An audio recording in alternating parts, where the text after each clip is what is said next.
Hey guys, what's going on? Welcome to another episode of The Wealth Building Agent. I'm your host, Coach Dustin, and here with us today is Mr. Dave Nations out of St. Louis as well. Dave does, I don't know, a whole bunch of stuff. I'll let him get into that, but he's definitely an agent, a team leader, runs a very large team here locally in St. Louis, and then also invests a lot. So we're going to hear kind of how he does it all and where it started from and stuff like that. But first, Dave, welcome to the show and tell us just a little bit about your current environment right now, the agent side as well as the team and the investing side. Hey, thanks for having me. Excited to be here. So where I'm at currently, we've got our residential real estate teams called Nations Network. We're powered by Keller Williams Realty. We're on track to close right around 230 units this year. We'll probably end up at about 75 million in volume. Last year we closed 229 and it was right around 72 million. So we're pacing to do basically the same, a little bit more, right, than last year. The year before that we were at 237. So we've kind of seemed to, I guess, hit a ceiling, so to speak, on the amount of units that we're doing, but staying consistent at the same time. And then so I've got the real estate team and we work all over town. Our business runs about 85% referral-based business. So majority of that is all coming from our SOI, repeat, referral, past client, that kind of thing. Excellent. And so I've been building that business. Started the team back in 2012, got licensed in 2007, but really started focusing on building a team in 2012. And then besides the real estate team right now, I've also got on investment side with my brother. We own a company called Nations Brothers Renovations, and we've been doing that now for 14 years. And we buy and flip houses around St. Louis, and then we also own rental properties as well. And currently the way we're structured, I've got 4 full-time contractors, full-time admin, and then full-time property manager and designer are all on payroll to then help build and run the business. Last year we did 20 buy, fix up, resell, 20 full flips. This year we're on track to do the same. And each year we'll add rentals into that portfolio. And right now we're working on closing a 20 unit building, and to add to the portfolio would put us at a total of about 80 doors on the rental front. And so, and those are, and we're managing them ourselves, the ones that we own ourselves. I don't manage other people's or any of that kind of stuff, just our own stuff. So, and then I've got a coaching company as well and coach some agents on helping them build their teams. So. Nice. So you don't do a lot, you just kind of dip your toe into things, really don't go hard is what you're saying. Yeah, I really like to just kind of hang out, Yeah, I love it. That's awesome. So you have all this is going on, which is amazing. So I will now want you to take a step back and really think in the beginning, talking to people who have never done a flip before, never bought rentals, but they're an agent, maybe had a team, maybe on a team, whatever. What was the turning point in your agent career that really made you consider, hey, I want to start doing this. I also want to invest in real estate. Where was that at and how'd that story go? So I might be a little reversed because I actually bought a house in 2004 before I ever was licensed, and bought that with a buddy of mine from high school, and decided we were going to buy this house, fix it up, and flip it. And at that moment in my life, I knew nothing about real estate, not handy, don't know anything. My buddy is incredibly smart and was like, hey, the real estate market's booming. It's 2004. We should totally do this. Everyone's making money. I'm like, okay, sounds good. Bought a house in Kirkwood. I actually remember the exact house. And we fixed it up, had it for like 6 months, and it needed basic cosmetic stuff. But again, not knowing what we were doing, and we were working at nights on the weekends. Long story short, ended up selling it. Bought it in November, sold it that May, and made a couple grand and got my money back, and I was super excited. And I was like, oh, well, this is kind of interesting. So I went back to my day job and then did this again in 2006, and I still own that house because the market was totally different, and I didn't know anything about real estate, like I just told you. Still didn't know anything about real estate really in 2006, and then I got licensed in 2007. So like I said, I was sort of backwards, and I jumped into this, and I think this is a really good story that I like to share with people. I jumped into the investment side first with zero knowledge. On one hand, you might say, well, good for you. You just went and did it, right? You learned a lot. And at the same time, right, I bought that second house. All the money I had, I put into it. Couldn't get it out. We were upside down. Would have done anything just to rent it, which we finally just did. and we weren't really making money on that either. And I couldn't get it refinanced. I couldn't do anything. It was just like I'm stuck with this house. As long as I could just stop the bleeding, which is what we did. And again, now I own it, and it's been almost 20 years that we've had the place. And it's worked out just fine. But what I do like is that as an agent, if somebody's going to get into this business, the best way to do it is start as an agent, go out and sell, and then jump into the investing side. Because I think there's a lot I would have learned having been an agent now that I think would have saved me from doing what I did. So I just wanted to share that. So I kind of jumped into this before I was an agent, and honestly got my license just so that we could sell our own houses and not have to hire an agent and save that money. And then 2007, when I did get licensed, the market was even worse. So you know, if you're familiar with real estate, you know exactly what happens next. Yeah, yeah. So wow, that's great. So the reverse aspect of things, which I love hearing that. So if again, you're talking to these agents out there that haven't invested, maybe they're selling or maybe they got their license, but you mentioned to start selling first. What benefits do you have when you're selling first besides, hey, I'm just making income? What benefits do you have by, focusing on selling and then bringing in the investing side, do you think?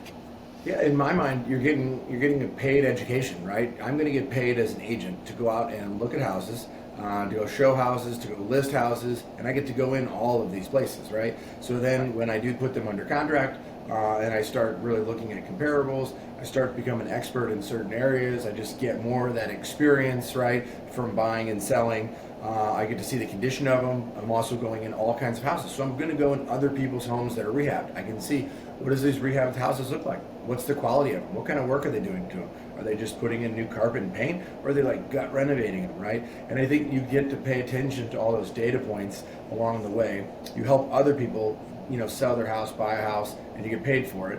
And then I learned, like, hey, this is a good deal, right? I've done enough in this area. If this house lists for 200, I mean, if you don't buy it, I'm going to buy it.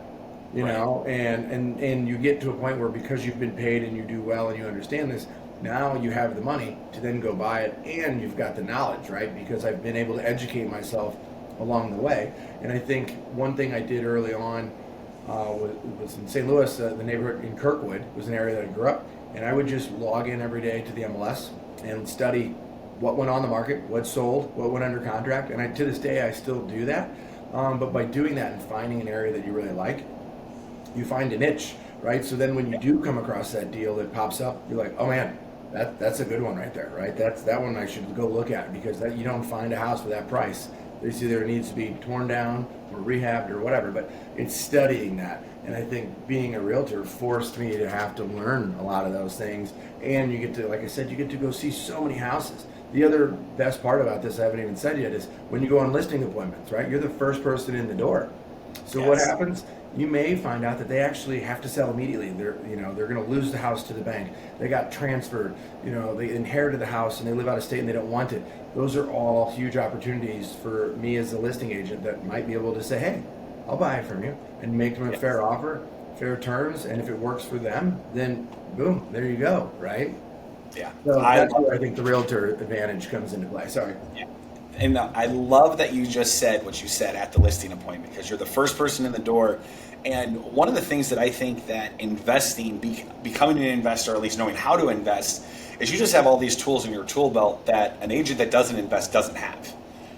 We talked on actually the last episode, but there's not a seller we cannot not help. No matter what they're looking for, we can help them with it. I can sell them to another investor. I can wholesale it. I can lease option it. I can subject to it. I can flip it. I can keep it as a rental, or I can list it and put it on the MLS and get them the most money they have. But anything that they want as an agent / investor, you're able to offer. So that puts you just such a leg up, and you can get the deal for yourself too, which is always a good thing. Yeah, and I think you compete with like the big guys, the Open Doors, Offer Pads of the world, right? Because you provide all these options. Exactly. I'm local and I understand the market, right? Versus a big organization that's just looking at the bottom line, and that's it. So I think I provide that value as well. And at the end of it, I really just want to help people, right? And I want to provide options with you, and you do what's best for you. If you absolutely need to just sell this house and be done with it, and that's what's best for you, then cool. Then let's work that out. I actually met with somebody this week and we talked about that, and they inherited the house and there's multiple siblings, and money is really what it comes down to. And it's like, hey, look, we can make an offer, but most likely based on this neighborhood, I think we can list it and get you more money. So why don't I give you those options and tell you, here's our offer, here's where we list at, and then you can decide. Like, that would be awesome. And so to be able to do that, how much more value as an agent are you bringing to the table? Exactly. Yeah, I love that.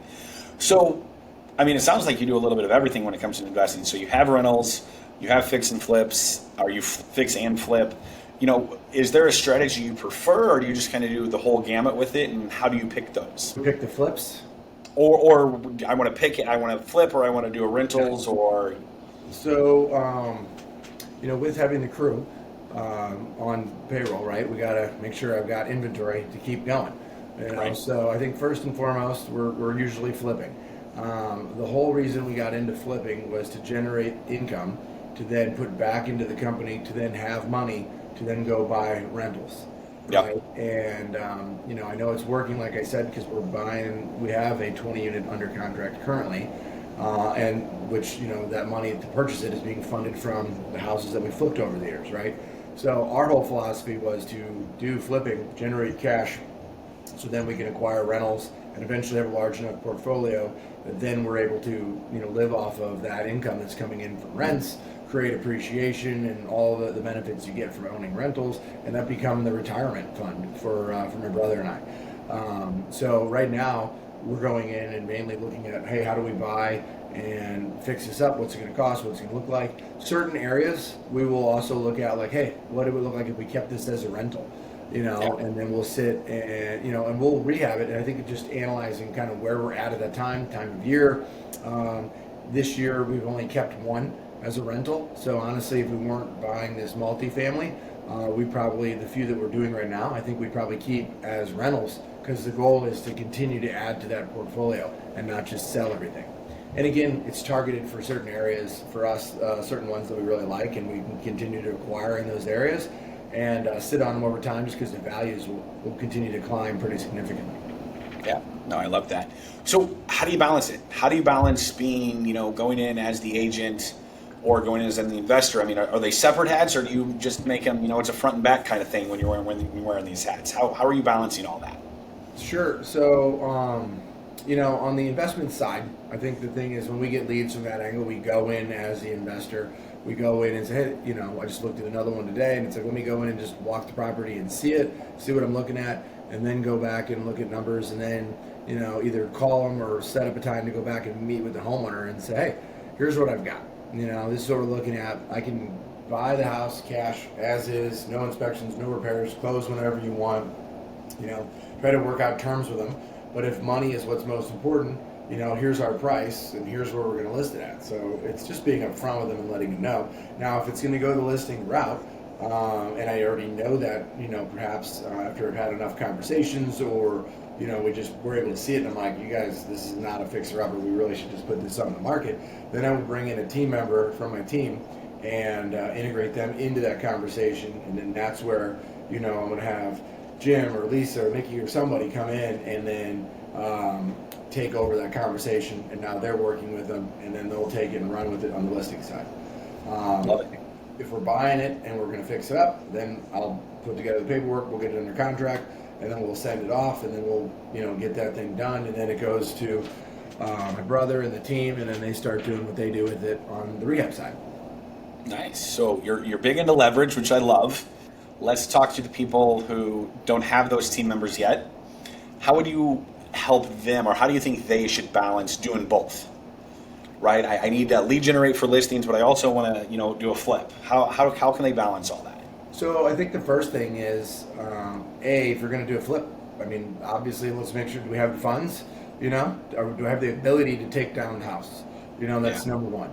If I don't, there's plenty of people out there that are looking to invest in real estate. I talk to them all the time. People call us and say, hey, can I give you money to put into a flip? Yeah. I appreciate that, but no, the way we're set up, I don't need it right now, and that's great. If there's an opportunity, could we? Yes. So I'm just saying that because there's people out there, right? So make sure that I have the money first and foremost is the first thing from an investor hat. So let's say I've got that. The next thing is, do I have a contractor? How am I going to get the work done?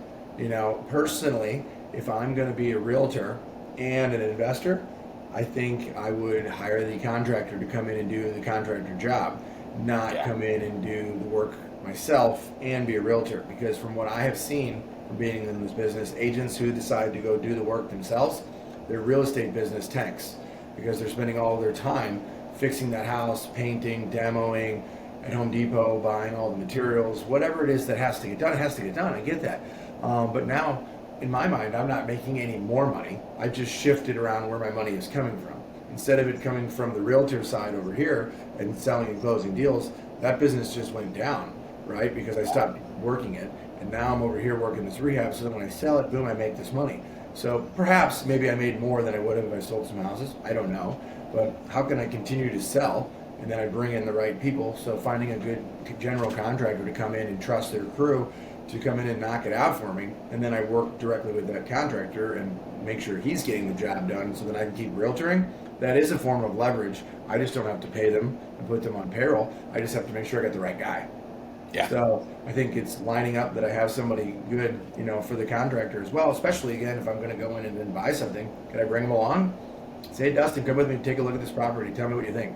Where are we at numbers wise? What do you think? Okay, cool. As the realtor, I'm going to go back and look at what I think it'll sell for. Use the number you just told me that I'm going to put into it and go, all right, yeah, I think this will work. Boom, we go buy it, and now you do the work, and I oversee it and go back to realtoring. I love it. So the leverage part, that's huge. The next question is about leveraging as well, but this is a little bit different. Again, you started a little bit reverse, but how do you position yourself as an investor to your existing clients or to your network, right? Could that take away from, hey, I'm your realtor, but now I'm an investor, so people are like, well, then I'm not going to call you to list my house. That's a challenge I have now. I mean, I was at an agent event yesterday, and with agents and lenders, and almost every agent I talked to was like, oh, how's the flipping going? How's investing going? Oh, you do a ton of investing, don't you? Like, no one's asking me about the real estate market, or talking about that. They're asking about investing. So even in the real estate space, they're looking at me as an investor before a realtor. And I think it's what you put out there, because I'm like just using Facebook, because that's probably where I'm at more than the others.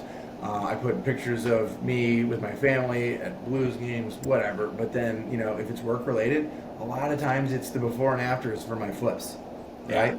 And so what's the first thing that everybody then thinks of is that, right? I'm not posting the newest listing that my team took and put that out there and continue to put that out there. So I think it's the message that you're sending to people and the conversations you're having with those people.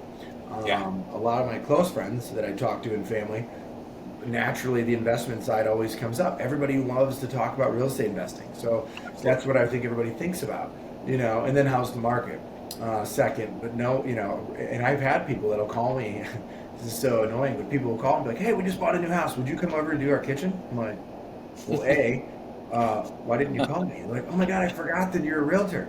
But I know you do rehabs. Can you do my kitchen? I'm like, well, I don't do renovation work for homeowners. We just buy and flip houses. But congrats, And so all of that to be said, that like it's a challenge. And I think it's just a message that what do you want to be known for? And so you have to decide, I think, what that message is going to be. And I have not perfected it to be realtor and investor at the same time. Personally, I think it's, based on what we're talking about today, I think it's putting the realtor face out there 100%. And that's what I'm doing, lead generating for that, because that business is going to get me paid for buyers and sellers, find me potential investor deals, all of that. So focusing on the realtor space first and foremost, and the investment stuff will come. I'll find those deals. It just will, because you're in that space. Yeah, that makes a lot of sense. I love that. So the question I always had is, can you do both? But that does make sense. You lead with what I'm going to call the active income, not necessarily investing income. And your job, if you will, your business is that agent. Let's get at least to a consistent level where we want it, and then we can start in the investing side of it. But let's keep that consistent, because that's going to put the dinner on your table, right? So I love that. So how do you keep all this track? I mean, do you have tools and systems? I mean, obviously you have teams, but what tools and systems? I mean, are you on one CRM for both businesses, or do you have anything out there that's kind of keeping everything together for you? I'm big with people. I mean, it's the people that are really helping, and that's really the key for us.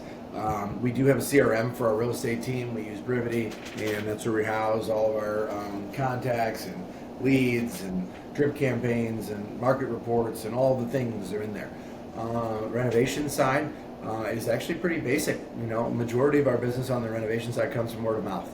And agent population, and again, that's why it's so key to be focus on being a realtor and being a good realtor and developing a good reputation. And I will also say, I think being a realtor, it was very important to me that when we rehabbed houses, we put out a good product. I don't want to be the guy that's a rehabber that people are like, oh yeah, he does this sort of lipstick, it's not very good. I want to be the guy that people are like, do you have more? Like, okay, this is a great one, but they prefer to be in Baldwin, not Kirkwood. What do you got? That to me says, okay, we're doing a good job. Or when I have this, that has happened to me, and I've had people who've lived in our rehabs, and we put another one up in Brentwood, and then they're trying to sell their other one to buy the new one. I think that reputation then allows us to know that we're doing the right thing, we're putting something good out there. And then when that happens, I've had now realtors call and say, hey, I've got grandma's house that needs to be sold. We'd love for you guys to buy it and rehab it. Yeah. And that word of mouth, because of that track record and the quality of work, came together and allowed us to continue to grow. And it's like 98% word of mouth. This is where we're generating that business. Nice. I love it. Awesome. So I always go with these last questions because I feel like there's 3 common myths why people don't get into investing, whether you're an agent or not. And the 3 common myths that I've always heard are there's no deals, there's no money, and all contractors will screw you over and take your money. So what do you got to say about those 3 myths? Yeah, I think, well, there's definitely deals. We bought one already this week and buying another one tomorrow. So, and looking at 3 this week. So there's 5 right there, right? And that's just right. We're on Thursday. So it's a matter of where you put your focus on, right? And I think it's also very important to understand what you're looking for in your buy box. There are no deals when you're looking to buy all the deals. And what I mean by that is when you look everywhere all the time, how do you really know what the deal is, right? I know where we want to be, and for us, it's in Central Corridor, St. Louis County. I know the general price point that we're typically looking at, the general size of the house, and people will call with their stuff, and I'll be going in my head going, okay, I'll look at it, but I probably know before I hang up the phone that it's not going to work because I know what we're looking for, I know what's worked for us, and that's what we stick to, and we just keep turning that, right? And we get really good at that. Because the moment I think like, oh, I'm going to buy this one over here, and then I'm going to buy this one down here and over here, and if I don't really know, then how do I know I got a deal, first of all? And second of all, how do I know I'm going to make any money? Which is where then that second part of, oh, there's no money to be made. Well, it's all on the buy, and you need to understand where you're buying and what you're buying, right? So I think it's an educational piece on how you're making your money, because there's definitely money to be made. We've been doing it for 14 years, and others have been doing it way longer than us. If that were the case, that there was no money, people wouldn't keep doing it. Right. And then the third one was, what was the third one? Contractors will screw you over. Yes, I think if you do it long enough, I think that's bound to happen. We definitely had that happen early on from a general contractor. Good news is we track everything really well, and we had our ducks in a row, and we decided to bring the attorney in on that particular situation, and we won. Now we didn't win because I had to pay the attorney, so the money you made just went to them anyway. But I do think that it's important to document everything, right? Keep track of everything. Our investor coach says this to us every call: know your numbers, right? Track your numbers. You're not running a business if you don't know your numbers.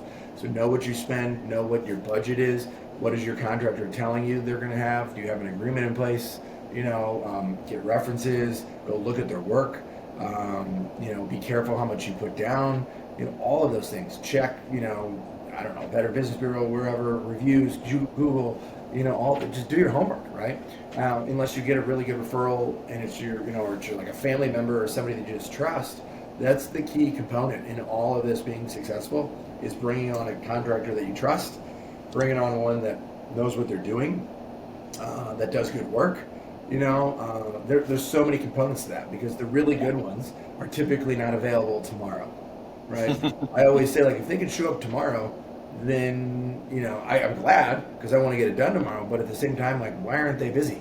And then there's the guys that are busy till July, and you're like, well, that's awesome, good for you, but I can't sit around here for the next 9 months and wait for you. So, yeah, you definitely need to be careful on the contractor front. I really believe like the linchpin in being successful in flipping is the contractor, unless you're the one who knows how to do the work. But as we said, that could take away from your realtoring time then as well. And so it's balancing how that's going to work out for you. Well, I love that. That's awesome. So, any parting words would you say to an agent that is not investing but wants to? I think if you're not currently doing it and you want to, I think spend time talking to people that are in the space. Educate yourself, get comfortable with it, get confident with it, and then just go do it. Right? I mean, we can certainly, watch every podcast that you do and learn a ton from you, I'm sure, on these things, Dustin. But at the same time, you got to go out and do it. But I know when we started early on in 2004, and my buddy said, "Hey, we should buy a house." We weren't licensed yet. I met with the realtor and figured out what that looked like. We met with a friend of ours whose dad was the president of a bank here in St. Louis. We met with local investors and wholesalers and talked to different people and just educated ourselves on, okay, this is how this works. Got it. All right, boom, now let's go find one. And then we did it. And again, like I told you, I knew nothing, but it was like, as far as how to actually rehab a house, but I at least understood the game. And the best way to learn then is actually getting in and doing the work. And just go do it, Yeah. And at the end of the day, when you're buying that house, run the numbers to be a flip.